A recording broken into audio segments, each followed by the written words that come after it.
Marcus Kane adjusted his gloves as he was escorted through the cold, sterile corridors of the Drak'tar mothership.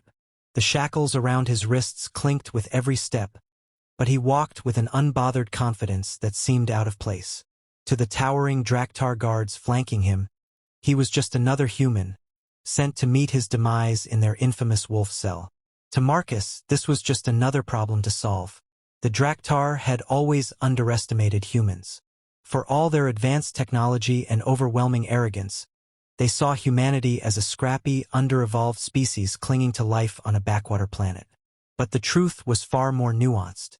Humanity's survival didn't come from brute strength or superior weapons. It came from adaptability, resilience, and a knack for turning even the direst situations into opportunities. As Marcus was shoved into the wolf cell, he took a moment to absorb his surroundings.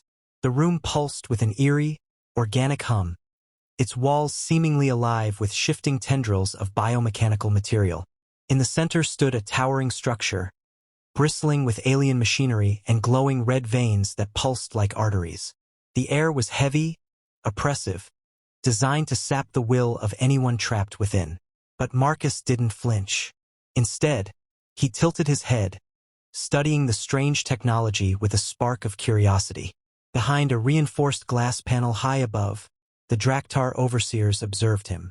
One of them, a particularly smug officer named Valdric, sneered as he addressed his subordinates. "The human will last an hour at best," he said. "Their kind is resourceful, yes, but this cell was designed to break minds far superior to theirs." Inside the cell, Marcus crouched to examine the floor, noting its metallic sheen and faint warmth. He tapped it lightly, listening to the hollow sound that followed. "Hollow floors," he murmured to himself. "Must be a reason for that." He moved to the walls, brushing his fingers against the writhing tendrils. They recoiled slightly, as if alive. Reactive, organic tech hybrid, fancy stuff. The first howl echoed through the chamber, low and guttural, sending vibrations through the floor. Marcus straightened, his eyes narrowing. From the shadows emerged the wolf constructs, hulking, four-legged beasts with gleaming metallic hides and piercing red eyes. Their bodies were a seamless fusion of flesh and machinery, and their movements were unnervingly fluid. "Well," Marcus said dryly, "that explains the name." The wolves circled him, their movements precise and predatory. He didn't panic. Years of working in high-stakes environments had honed his ability to remain calm under pressure. Instead, he observed their movements, noting the slight delay in their coordination, like machines waiting for commands. From above, Valdric smirked as he watched Marcus back away from the constructs. "Let the show begin," he said, leaning forward. But Marcus wasn't retreating. He was thinking. The first wolf lunged, its metallic claws scraping against the floor as it charged with terrifying speed. Marcus sidestepped at the last second, narrowly avoiding its snapping jaws. His boots slid slightly on the slick floor, but he regained his footing quickly, his sharp eyes tracking the creature's movements. As the second wolf flanked him, Marcus dropped to the ground and rolled, narrowly avoiding a coordinated attack. His mind worked furiously, cataloging every detail. The wolves' speed, the faint whir of their internal mechanisms, and the brief hesitation before each move, as if waiting for an external signal. "Remote-controlled," he muttered under his breath, filing the observation away. He dove toward the wall, yanking a loose tendril from its writhing mass. It squirmed in his grip, but he twisted it sharply, snapping it free. The biomechanical strand shuddered and went limp. He studied it briefly, noting the electrical impulses running through its surface. "Conduits. This whole place is wired into them," he realized. The wolves regrouped, their red eyes glowing brighter as if recalibrating their tactics. Marcus moved quickly, scanning the room for anything he could use. His gaze landed on a section of the wall where the tendrils seemed denser, pulsing in a rhythmic pattern. He sprinted toward it, the wolves hot on his heels. With a practiced efficiency born from years of fieldwork, Marcus jammed the severed tendril into the dense cluster. Sparks erupted as the makeshift connection overloaded the system, causing the tendrils to writhe violently. The wolves paused, their glowing eyes flickering as if momentarily disoriented. "Good," Marcus muttered, his breathing steady despite the chaos around him. He used the brief window to pry open a panel near the floor, exposing a tangle of circuits and bioorganic tubing. His hands moved with precision, disconnecting wires and rerouting energy flows. The cell groaned in protest, its walls shuddering as the system fought against his interference. Above, the Drak'tar overseers leaned forward, their smug expressions replaced by confusion. "What is he doing?" one of them demanded. Valdrick's smirk faltered as he watched Marcus dismantle parts of the cell, with nothing but his bare hands and scraps from the environment. The wolves recovered, their systems rebooting. They advanced again, their movements faster and more coordinated this time. Marcus didn't wait for them to close the distance.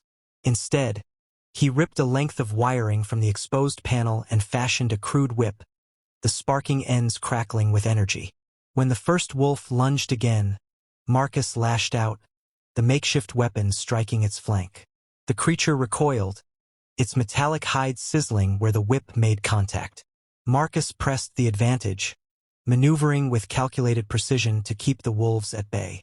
Despite the overwhelming odds, he remained calm, every action deliberate. This wasn't just a fight for survival. It was a battle of wits. And if there was one thing Marcus Kane excelled at, it was turning the odds in his favor. The wolves moved faster now, their adaptations becoming increasingly apparent. Their coordination had improved, and their attacks came in relentless waves. Marcus knew he couldn't keep this up indefinitely. He needed more than quick reflexes and improvised tools. He needed a way to take control of the situation entirely. His eyes darted to the center of the room, where the towering structure pulsed rhythmically, its veins glowing brighter as the cell seemed to respond to his interference. That's where it all connected, the brain of the operation. If he could reach it, he might be able to turn the entire system against itself. As one of the wolves lunged again, Marcus rolled to the side and grabbed a shard of broken paneling from the floor. He plunged it into the wolf's exposed joint, wedging it deep. The creature stumbled, sparks flying as its movements became jerky and uncoordinated. It wasn't much, but it bought him a moment to act. He sprinted toward the central structure, dodging the remaining wolves as they closed in. Reaching the base, he began prying off the protective casing, revealing a complex network of glowing conduits and pulsating nodes. The design was intricate, alien, but not incomprehensible. Marcus had seen enough hybrid tech in his career to recognize the fundamentals. His fingers moved quickly, disconnecting a series of conduits and redirecting energy flows. The system reacted violently, sparks flying and the walls trembling as if the cell itself was alive and in pain. Above, the Drak'tar overseers were in an uproar. Valdrick slammed a fist against the console in frustration. How is he doing this? He's just a mechanic. Marcus smirked as he heard the muffled shouts from the observation deck. Just a mechanic, he muttered to himself. You'd think they'd learn by now. The wolves charged again, their systems compensating for the disruptions he'd caused. Marcus didn't flinch. Instead, he triggered a connection he'd just rerouted, sending a surge of energy through the floor. The wolves hesitated mid-step as their systems overloaded, sparks erupting from their joints. It wasn't enough to disable them completely, but it slowed them down. With the wolves momentarily stalled, Marcus focused on the central structure. He identified what appeared to be the core, a glowing, pulsating orb nestled deep within the machinery.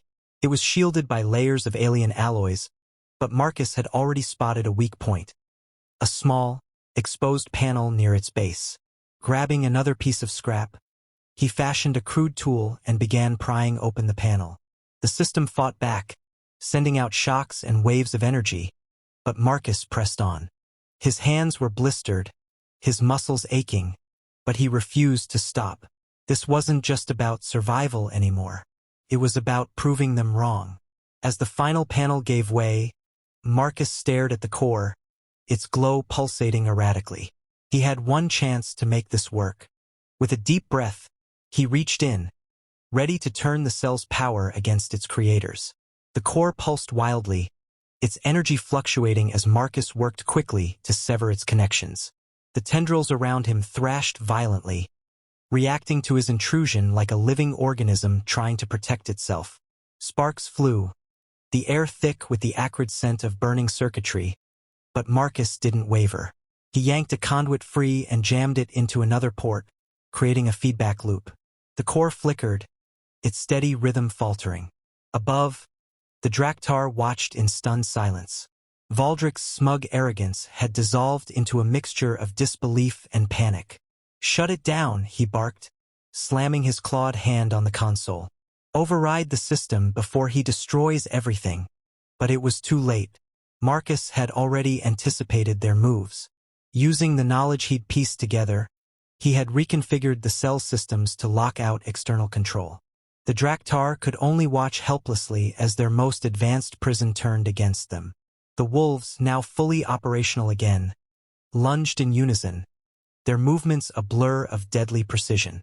Marcus didn't need to dodge this time. He had already set the trap.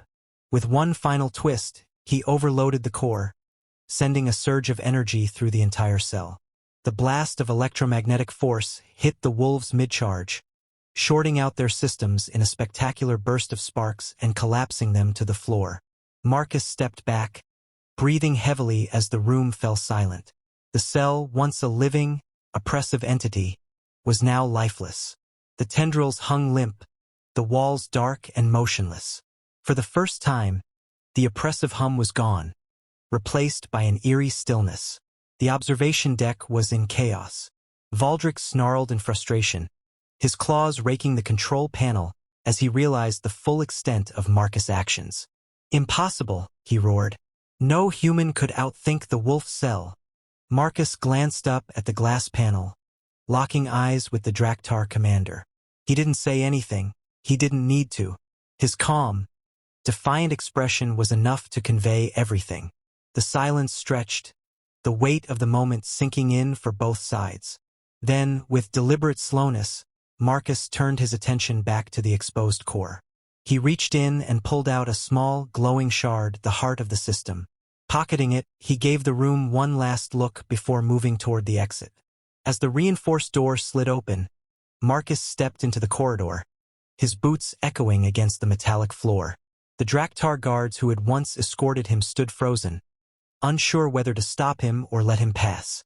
None dared to move. Behind him, the observation deck erupted into chaos. Valdric screamed orders, demanding answers and scrambling to regain control. But it was clear that their pride had cost them dearly. The invincible wolf cell, their ultimate symbol of superiority, had been undone by a single human. Marcus didn't look back. His mind was already racing ahead, planning his next move. He had learned more than he expected from this encounter, and the shard in his pocket was proof that even the Drak'tar's most advanced technology wasn't infallible.